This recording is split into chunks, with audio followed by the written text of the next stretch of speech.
Salut tout le monde, j'espère que vous allez bien. On se retrouve aujourd'hui pour un look vraiment spécial Noël dans les tons rouge et vert. C'était normalement la lettre Q, mais comme je vous l'ai dit dans la première vidéo, pour certaines lettres, je n'ai pas de palette. Du coup, j'ai fait vraiment un look spécial Noël, voilà, ça se voit. J'ai utilisé en fait mes palettes Alexis Stone en collaboration avec Makeup Revolution, donc les deux ensemble. Et franchement, c'est un look que j'adore. Franchement, c'est vraiment spécial Noël. Je pense que c'est typiquement le genre de look que je ferais pour mon réveillon. J'ai mis des paillettes, j'ai mis des strass, j'ai fait la totale. Et ben c'est parti pour le tuto. Après avoir appliqué une base à paupières, je vais commencer par prendre ce fard vert. Donc c'est le vert le plus foncé de cette palette Makeup Revolution que j'adore. Franchement, depuis que je l'ai, je l'utilise beaucoup et c'est vraiment une palette que j'aime beaucoup. Donc je vais l'appliquer dans le coin interne du creux de paupière et je vais estomper ça tout doucement, voilà, pour avoir un joli dégradé.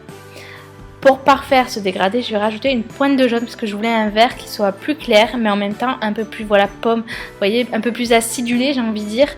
Et j'avais pas ça dans cette palette, mais du coup avec le jaune je trouve que ça fait pas mal, ça fait bien l'affaire. Une fois que j'ai fait ça, je passe au rouge. Donc là je prends une fois encore la couleur la plus foncée des rouges. J'ai pris avec un gros pinceau estompeur et je viens travailler sur le coin externe du creux de paupière. Donc je vais venir étirer mon maquillage comme d'hab. En ce moment j'aime beaucoup étirer les make-up. J'insiste aussi, j'en mets sur le coin externe de la paupière mobile parce que c'est ce que j'ai envie de faire. Voilà. Parce qu'on va pas faire un total cut crease, on va faire un semi-cut crease en fait. Donc j'estompe petit à petit vers le vert. Je vais pas trop estomper le rouge et le vert ensemble parce que comme vous le savez, ce sont des couleurs complémentaires. Et en tant que couleur complémentaire, elles ne s'estompent. Enfin, l'estompage entre les deux va donner une couleur très moche. Donc on va venir mettre un fard par la suite pour relier les deux tout en douceur, tout ça, pour que ce soit joli quoi. Ensuite j'ai pris donc le rouge le plus clair, enfin il est un peu un rouge rosé je trouve pour estomper le rouge précédent. C'est toujours pour avoir un joli dégradé. Là donc on passe à ce fard sur la deuxième palette Makeup Revolution.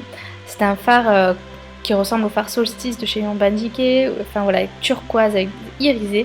Et je trouve qu'il est parfait pour lier le rouge et le vert ensemble parce qu'il a des sous-tons bruns un peu qui vont se rapprocher du rouge, je trouve. Enfin, brun violet, il est duochrome, il est tellement magnifique ce fard. Et je trouve que voilà, il dégrade parfaitement le rouge et le vert ensemble. Donc j'hésite pas à reprendre un peu de vert, un peu de rouge pour estomper avec, justement, pour bien relier tous ces fards entre eux. Et j'aime beaucoup ce dégradé là et puis cette pointe de lumière finalement dans le creux en plein centre. Enfin, je prends mon pinceau plat et mon anti-cerne de chez Colourpop pour faire mon cut crease, mon semi-cut crease. Donc là je m'arrête.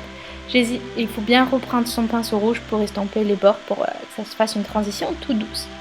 Sur la paupière mobile, donc je reprends l'autre palette de fard irisé de chez Makeup Revolution et je prends cette fois-ci le blanc à irisé doré. Donc là ça ressort pas super bien à la caméra mais c'est tellement beau en réalité. J'ai décidé de foncer mon coin externe, donc j'ai mélangé du rouge et du noir pour avoir une teinte un peu plus foncée avec un tout petit pinceau. Donc je travaille uniquement dans le coin externe, et vraiment tout en douceur et en légèreté pour pas mettre trop de noir non plus, je veux quand même avoir un beau rouge assez intense.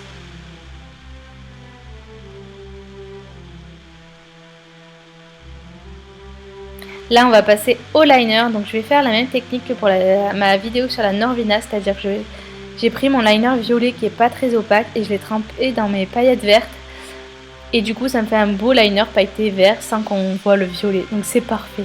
Et ça tient super bien. Donc là je fais un liner de tout ce qu'il y a de plus classique, du moins j'essaye. C'est un peu plus compliqué avec les paillettes évidemment parce que ça fait des amas, il faut travailler tout doucement.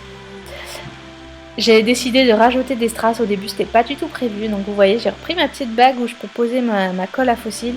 Et avec un pinceau de détail en fait super fin, je vais tracer une ligne le long de mon cut crease mais que du côté vert. Et là je vais prendre donc des petits strass rouges et je vais venir les coller par dessus. C'est une étape un peu longue où ça demande un tout petit peu de précision, voilà, pour faire une jolie ligne assez arrondie qui suit bien mon cut crease. C'est pas toujours évident mais on y arrive. Là j'ai enfin fait mon teint et on va passer au ratti. Donc avec un petit pinceau j'ai repris le rouge en fait de départ et dans le coin interne j'ai repris la teinte que j'avais mis pour relier le rouge et le vert. Et dans mon coin interne, je reprends la teinte dorée. Et je vais mettre aussi un liner doré, enfin un crayon doré dans la muqueuse. Et j'avais déjà appliqué mon mascara hors caméra. Ce maquillage est maintenant terminé, j'espère vraiment qu'il vous aura plu, donc n'hésitez pas à vous abonner à ma chaîne si vous voulez en voir plus et aussi à liker et à commenter cette vidéo. Moi je vous fais plein d'énormes bisous et je vous dis à demain pour la prochaine vidéo. Mouah, je vous aime.